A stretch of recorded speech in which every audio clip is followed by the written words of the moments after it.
Então vambora, torcedor vascaíno, vambora para mais um vídeo, mais um Boa Noite Gigante aqui no nosso canal do Gigante Vasco. Último vídeo desta segunda-feira, uma segunda muito agitada no nosso Vasco da Gama. Não agitada por um bom jogo feito no sábado ou por novidades envolvendo reforços, até porque a janela agora só abre no meio do ano, no mês de julho, mais agitada por conta de arbitragem.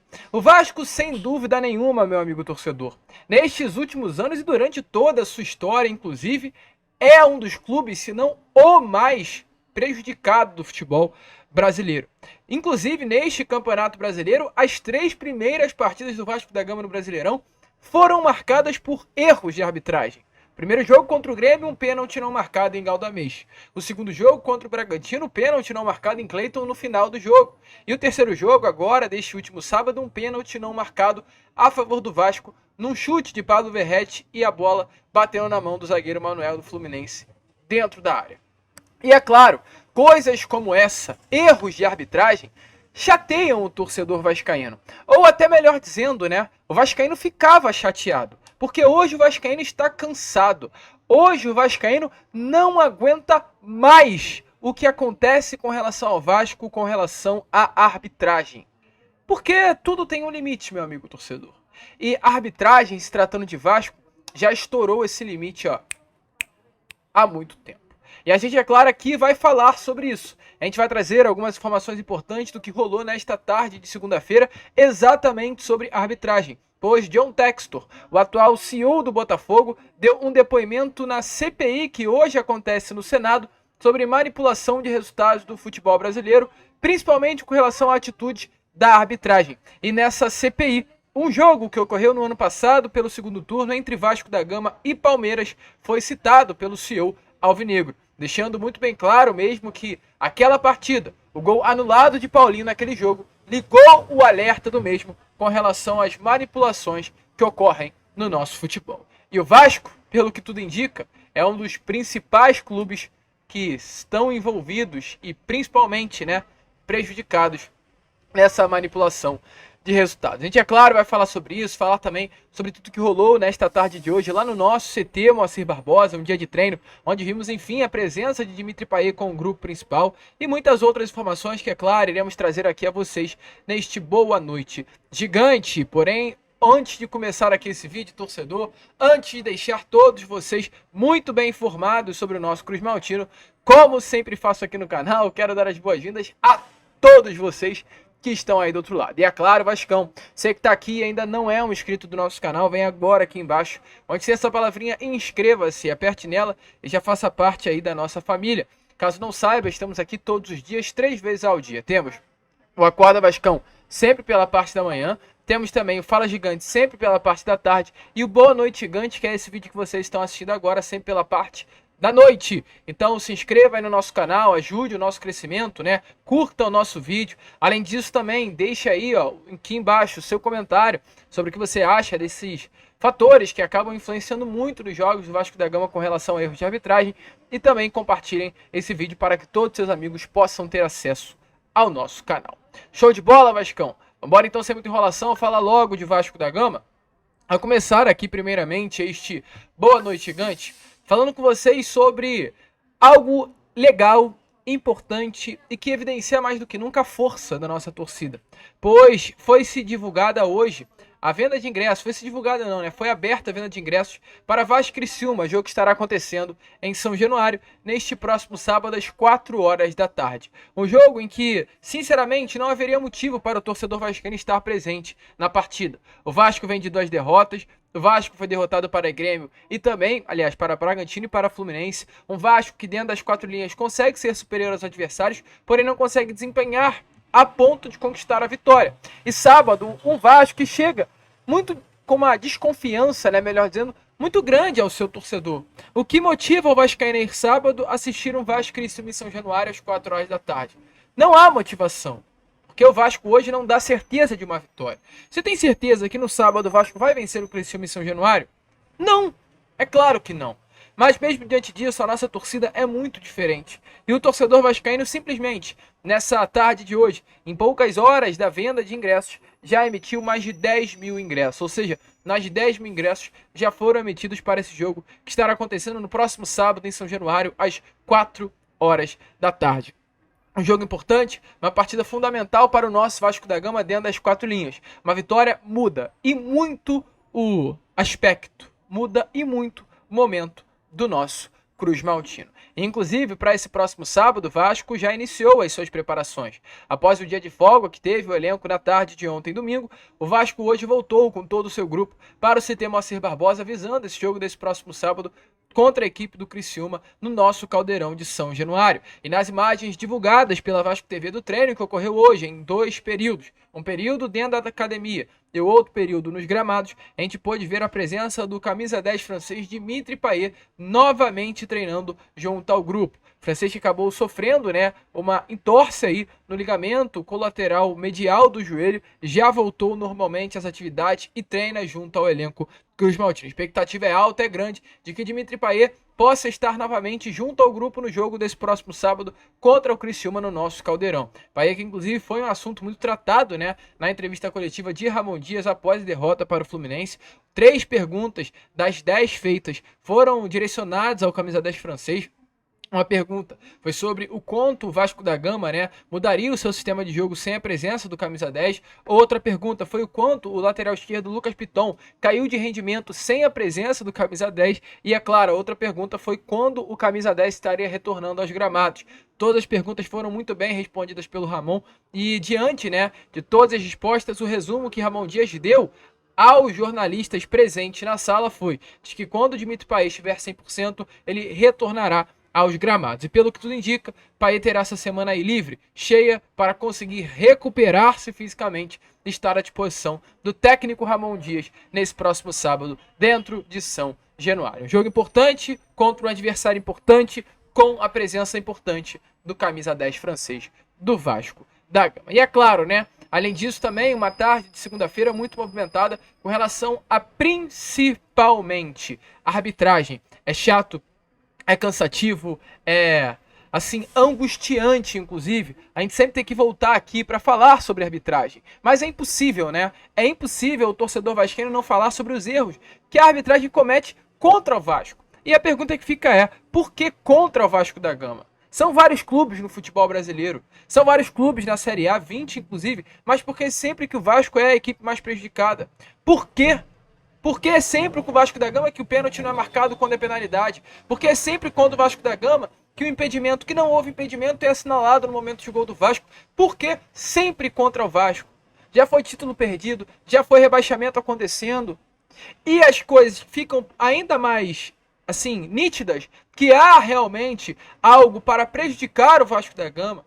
A partir do momento que jogos acontecem, em que lances em que o Vasco é prejudicado ocorre nos outros jogos e o resultado é diferente. Por que eu falo isso? Porque nesse último final de semana houve uma partida de um torneio inglês. Eu não vou conseguir trazer aqui com vocês, acho que é a FA Cup, é um campeonato que acontece na Inglaterra, mas um jogo entre Manchester United e uma equipe, não é da primeira divisão, mas é uma equipe, salvo engano, da segunda divisão do campeonato inglês. Vou confirmar aqui com vocês, é Manchester United contra o Coventry City. O jogo foi 3-3, inclusive, e fechou nos pênaltis com o Manchester United conseguindo a classificação pelo placar de 4-2 da Copa da Inglaterra. E aí, aos 93 minutos da segunda etapa, o jogo terminou no placar de 3-3, houve exatamente esse lance, que está aparecendo aí na imagem a vocês, onde um atleta, do Coventry City, ele faz um cruzamento, a bola bate na mão do zagueiro, provavelmente, ou do ala, do Manchester United, não vou ter o nome dele aqui a vocês, e é claro, meu amigo torcedor, o pênalti é marcado, o pênalti é dado, o pênalti é assinalado. Por quê? Porque foi pênalti, e qualquer semelhança não é mera coincidência, é um lance idêntico ao lance do Manuel nesse último sábado. O Manuel contra o Vasco da Gama, ele pula dentro da área com o braço aberto, está assim, recolhendo o braço, mas no momento em que a bola toca no braço, o braço está aberto, a bola bate no cotovelo e o pênalti não é marcado. Isso aconteceu na mesma imagem do jogador do Manchester United. A bola está indo em direção ao gol, o jogador do Manchester United está em movimento de recolher o braço, mas a bola bate no braço com ele ainda aberto, bate no cotovelo. Porém, diferente do resultado de sábado, o pênalti é marcado. Isso aconteceu também no jogo de ontem, pela Copa do Nordeste. O Fortaleza enfrentou o Altos do Piauí. Houve um lance onde o Marinho chuta a bola bate exatamente no braço do jogador Castelão, batida do Marinho, do Piauí. E é claro, o VAR chama o árbitro de campo para ir até a cabine do VAR para analisar o lance. E o que acontece, meu amigo torcedor, aos 27 minutos da primeira etapa, quando o jogo ainda estava 0-0, o pênalti é marcado. Por quê? Pois foi pênalti. Então, em um final de semana, ocorreram exatamente 3 lances. 3 lances em que a bola bate na mão em lances idênticos ao do Manuel contra o Vasco da Gama. Mas nos 3 lances, apenas em um, o pênalti não foi marcado, que foi contra o Vasco da Gama. E aí a pergunta que nós nos fazemos é: será que isso é realmente ruindade apenas? Será que isso realmente é uma falta de capacidade dos árbitros? A minha resposta, com todo respeito, é não. Tem mais alguma coisa aí por trás, porque não é viável, não é plausível, não dá para se entender, melhor dizendo, como em 3 jogos do Campeonato Brasileiro, 3 pênaltis acontecem e nenhum é marcado, meu amigo torcedor. Isso não é erro. Isso não é apenas erro. Tem coisa por trás. E é a partir daí que hoje houve uma CPI, como a gente informou a vocês, onde John Textor, que já vem afirmando há algum tempinho sobre manipulação de resultados no futebol brasileiro, falou sobre o que ele acha, né? E deu aí algumas explicações ao Senado nesta tarde de hoje. Ele citou, inclusive, né, no seu depoimento nessa CPI do Senado, um jogo entre Vasco e Palmeiras, que aconteceu no ano passado, onde Paulinho Paulo, um jogador meio-campo do Vasco, teve um gol anulado. E vamos primeiro recordar esse gol anulado do Paulinho antes de trazer as falas de John Textor. O gol anulado do Vasco. A bola é cruzada lá da esquerda. O Verratti estava em posição de impedimento, cabeceia. O Murilo tem uma ação que é para salvar o gol. Mas depois da ação do Murilo, repare, a gente vai rodar novamente, de como o Richard Rios tirou essa bola de dentro da área. Primeiro aqui, em posição de impedimento, a bola foi cabeceada. A gente puder parar só um minutinho, por favor. A ação do Murilo foi para salvar o gol. Ok, não caracteriza uma nova jogada, a jogada ainda continua na fase do ataque. Mas eu chamo a atenção para a ação do Richard Rios, porque ele tem a posse da bola, ele tem controle do movimento, não dá para considerar como desvio, ele tem a posse da bola, e a partir desse momento que ele teve a posse da bola e afastou essa bola da área, deu início a uma nova jogada. A primeira ação do Murilo, que foi normal, está salvando o gol, a bola volta para o Verratti. Se o Verratti tivesse feito o gol, ele ainda teria que ser punido pela posição de impedimento. Quando essa bola vem para o Richard Rios, que tem uma ação deliberada, tem controle do movimento e afasta a bola da área, a partir desse momento, Milton e amigos, inicia uma nova jogada. Tudo o que aconteceu antes, aquela posição de impedimento do Verratti, deve ser desconsiderada. A partir dessa ação do Richard Rios, é uma nova jogada. Portanto, o gol do Paulinho foi legal. O VAR teve uma atuação que foi fora do protocolo, porque a partir desse momento que o Paulinho domina e faz o gol, já não era mais considerada a fase de ataque do primeiro lance. Portanto, o gol legal, mal anulado pela arbitragem. Então, meu amigo torcedor, como vocês viram aí na imagem, né? Esse foi o gol anulado de Paulinho, onde, assim, 2 coisas principais acontecem no lance, que é o impedimento do Verratti e o gol que foi anulado em si. Mas o lance capital foi o impedimento. O gol foi anulado de uma forma equivocada e errada no impedimento do Verratti. Por que foi errado?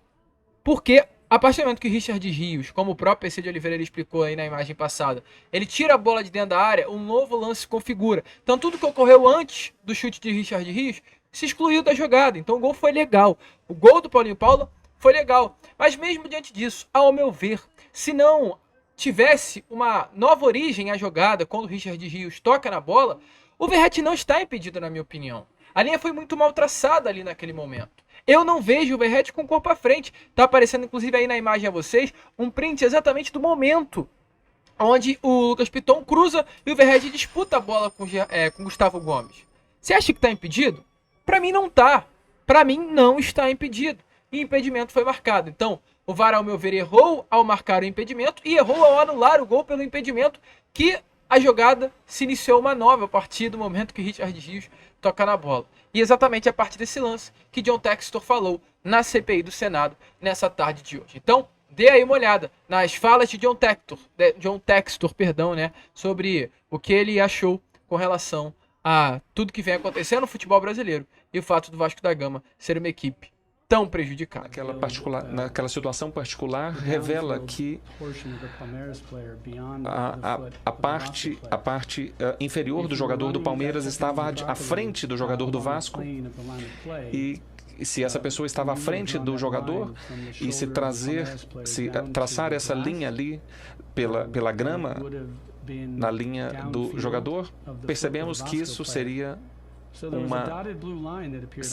se essa linha pontilhada estava aparecendo ali na tela, e ao inspecionar aquela linha da forma mais atenta, depois que nós vimos, aquela linha estava inclinada para frente do ombro para incluir o pé do jogador do Palmeiras, e o jogador do Vasco foi declarado como impedido.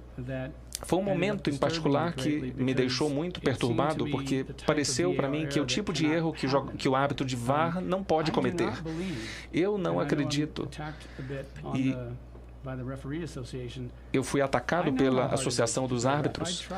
Eu sei o quanto é difícil, o quão difícil é. Torcedor vascaíno é de fato complicado, né? A frase contra tudo e contra todos nunca foi tão bem utilizada pelo torcedor Cruz Maltino. Mas deixe a sua opinião aí nos comentários. A gente fica por aqui. Esse foi o nosso Boa Noite Gigante, o último vídeo desta segunda-feira. Já estaremos aí de volta com o nosso Acorda Vascão, com muita informação, muita novidade, muita vascainidade. Então se inscrevam, compartilhem o nosso vídeo, ajudem aí o nosso crescimento. E como sempre falamos aqui, saudações vascaínas.